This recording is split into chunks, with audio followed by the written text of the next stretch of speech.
खबर राजधानी भोपाल से, जहां आरएसएस प्रमुख मोहन भागवत के पंडितों वाले बयान को लेकर अखिल भारत हिंदू महासभा का बड़ा पलटवार सामने आया है। आरएसएस को बताया हिंदू विरोधी संगठन, सुने क्या कहा अखिल भारत हिंदू महासभा के राष्ट्रीय सचिव देवेंद्र पांडे ने। पूरे राष्ट्र ने आरएसएस को हिंदूवादी संगठन के रूप में स्वीकार किया, स्थापित किया और इसके महत्व को हिंदुओं ने बढ़ाया। उसका कारण यह था कि इस संगठन के जो राष्ट्रीय प्रथम सरसंघ चालक थे केशवराम बलीराम हेडगेवार, वो स्वतंत्र वीर सावरकर के साथ मिलकर हिंदुत्व का काम करते थे, अखिल भारत हिंदू महासभा के राष्ट्रीय उपाध्यक्ष थे और उन्होंने पवित्र मन से इस संगठन का निर्वहन किया और पूरे राष्ट्र में संगठन का विस्तार किया। उन्होंने जो छवि बनाई, उसी छवि के कारण आज आरएसएस पूरे राष्ट्र में एक हिंदूवादी संगठन के रूप में जाना जाता है। उन्होंने नारा दिया था, हिंदुस्तान हमारा है, ये नहीं किसी के बाप का। दूसरे आरएसएस प्रमुख के रूप में सदाशिव गोलवलकर जी आए, जिन्होंने हिंदू महासभा की टिकट पर आरएसएस के लोगों को चुनाव लड़वाया और मौके पर सारे फार्म निकाल लिए, जो भारत के विभाजन का कारण बना, क्योंकि हिंदू महासभा भारत का विभाजन किसी कीमत में नहीं चाहती थी और गोलवलकर ने हिंदू महासभा से गद्दारी करके मुस्लिम लीग के पक्ष में सारे पर्चे निकाल लिए। हिंदू महासभा हार गई, कांग्रेस की और मुस्लिम लीग की सरकार बनी और भारत का विभाजन हो गया।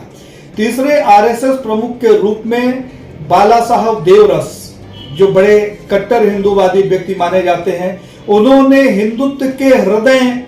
स्थली में हेडगेवार भवन, जो आरएसएस का मुख्यालय नागपुर है, वहां मुसलमानों से अजान करवाई, जो हमारे लिए या संपूर्ण भारत के हिंदुओं के लिए शर्म और तकलीफ की बात थी। चौथे आरएसएस प्रमुख के रूप में रज्जू भैया राजेंद्र सिंह जी, बिल्कुल केशवराम बलीराम हेडगेवार जी के रास्ते पर चलने वाले प्रखर हिंदूवादी व्यक्ति थे, जिन्होंने कई किताबों की रचना की और उनके हिंदुत्व पे कभी दाग नहीं लगा। उसके बाद सुदर्शन कुक्षी राष्ट्रीय अध्यक्ष बने, जिन्होंने भोपाल की मस्जिद में नमाज पढ़ने की जिद की और मस्जिद की सीढ़ियां चढ़कर चले ही गए थे कि बाबूलाल गौर ने अपनी टीम के साथ जाकर उनके हाथ पैर जोड़े और उनको वापस ले आए। फिर भोपाल के एक कपड़ा व्यापारी के घर में जाकर उन्होंने रोजा अफ्तार किया, तब उनकी आत्मा तृप्त हुई। ये वही सुदर्शन है जिन्होंने आरएसएस में एक अपभ्रंश पैदा किया राष्ट्रीय मुस्लिम मंच को लेकर, अर्थात हमारे हिंदूवादी पवित्र संगठन में उन्होंने मुस्लिमों का तड़का लगा दिया। उसके बाद जो वर्तमान में आरएसएस प्रमुख है मोहन भागवत जी, मोहन भागवत का बयान अगर हम देखें तो उन्होंने सबसे पहले कहा कि हमारा डीएनए और मुसलमानों का डीएनए एक है। मस्जिद की सीढ़ियां चढ़कर चले ही गए थे कि बाबूलाल गौर ने अपनी टीम के साथ जाकर उनके हाथ पैर जोड़े और उनको वापस ले आए। फिर भोपाल के एक कपड़ा व्यापारी के घर में जाकर उन्होंने रोजा अफ्तार किया, तब उनकी आत्मा तृप्त हुई। ये वही सुदर्शन है जिन्होंने आरएसएस में एक अपभ्रंश पैदा किया राष्ट्रीय मुस्लिम मंच को लेकर, अर्थात हमारे हिंदूवादी पवित्र संगठन में उन्होंने मुस्लिमों का तड़का लगा दिया। उसके बाद जो वर्तमान में आरएसएस प्रमुख है मोहन भागवत जी, मोहन भागवत का बयान अगर हम देखें तो उन्होंने सबसे पहले कहा कि हमारा डीएनए और मुसलमानों का डीएनए एक है, अर्थात अगर मुसलमानों के डीएनए से इनका डीएनए मिलता है तो स्वाभाविक बात है कि हम गाय